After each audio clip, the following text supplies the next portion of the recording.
Hello everyone, welcome back once again another brand new Moto blog. আজকে সকালে চলে গেছিলাম, মানে ঘুম থেকে উঠেই প্রায় চলে গেছিলাম যে আমার বাইকটাকে একটু ফ্রি সার্ভিসিং করাবো। মানে সুজুকি কিন্তু আপনাদের 10টা ফ্রি সার্ভিসিং দেয় করার জন্য, কিন্তু সকাল সকাল উঠে আমি চলে গেছিলাম সুজুকির যে রাজবাড়ির যে আপনার শোরুমটা আছে সেইখানে।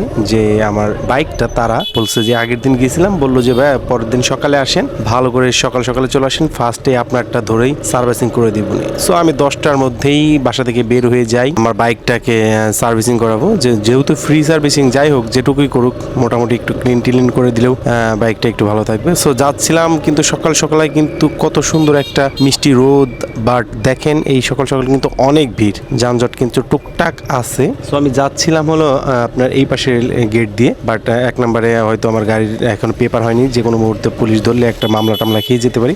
চলাচল করার ট্রাই করি সবসময়, যে বাইক ধরলে বা পুলিশে ধরলে একটু ক্যাচাল হুদাই এরকম প্যারানার কোনো মানেই হয় না। সো আপনারা যারা বাইক চালাবেন অবশ্যই কিন্তু একটু মাথায় হেলমেট বা আপনার পেপার টেপার যা আছে এগুলো সব সময় আপনারা নিজের সাথে রাখবেন। আর আমি কিন্তু একটা ভিডিওতে সব সময় বলি যে আপনারা কে কোথা থেকে দেখছেন, আপনার ব্যবসা প্রতিষ্ঠান কোথায়, একটু আমাদেরকে এই ভিডিওর কমেন্ট সেকশনে জানিয়ে দেবেন। এতে কিন্তু আপনার প্রচার হবে। সো আপনার লাভ মানেই সো আপনার লাভ হবে আর কি, মোটামুটি যেটুকুই হোক আপনার লাভ হবে, ক্ষতি হবে না। সো যাচ্ছিলাম এইখান দিয়ে, সো আমি এখান থেকে যাচ্ছিলাম। সকালটা খুবই সুন্দর, স্কুল টাইম ছিল, কত সুন্দর একটা সকাল যাচ্ছে।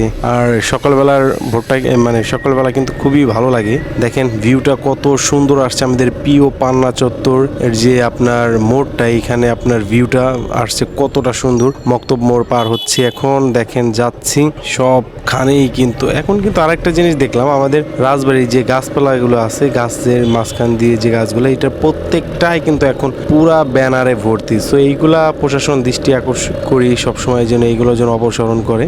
যেহেতু নির্বাচন দিয়ে কাছাকাছি এগুলো হবেই, বাট এই গাছের মধ্যে না দিয়ে আমার মনে হয় সাইড সুইডে অনেক জায়গা আছে, সেখানে দিয়ে কিন্তু তাদের জন্য ভালো হবে। সো যাচ্ছিলাম, এইখানে দেখেন বড় মসজিদ, এটা পার হচ্ছি, এখানে পাশেই কিন্তু দেখেন আপনার এখান দিয়ে যাচ্ছি, কত সুন্দর একটা ভিউ, ভালোই লাগতেছে। সকালবেলা আবহাওয়াটা অনেক দিন পর শরীর লাগাইলাম। এটা হলো আমাদের রাবিয়া বিগ বাজার থেকে সোজা মহিলা কলেজের সামনে আপনার কিন্তু সুজুকির যে শোরুম, তার নিচেই কিন্তু সার্ভিস সেন্টার বা সার্ভিস পয়েন্ট। ওইখান থেকে কিন্তু আপনি করে নিয়ে আসতে পারেন আপনার বাইকটা। সুজুকি বাইক যদি ক্রয় করে থাকেন, যে আপনি বাংলাদেশের যে কোনো জায়গা থেকে ক্রয় করেন, বাট আপনার সুজুকির যে কোনো সার্ভিস সেন্টার থেকে কিন্তু আপনি এই সার্ভিসগুলো নিতে পারবেন। আমি ভাবছি যে আমার সার্ভিসিংয়ের জন্য মেবি ফরিদপুর যাইতে হবে, বাট না, ফরিদপুর না, এখান থেকেই কিন্তু আপনি সার্ভিস দিতে পারবেন। সো সার্ভিসে কি কি করে সেটা আমি হয়তো ভালো মতো জানি না, আর আমার বাইক তেমন চালানো হয় না। সো সেক্ষেত্রে কোনো কিছু হয়ও না আমার বাইকে। জাস্ট বলে যে ভাই নিয়ে আইসেন, কি কি সমস্যা থাকে বা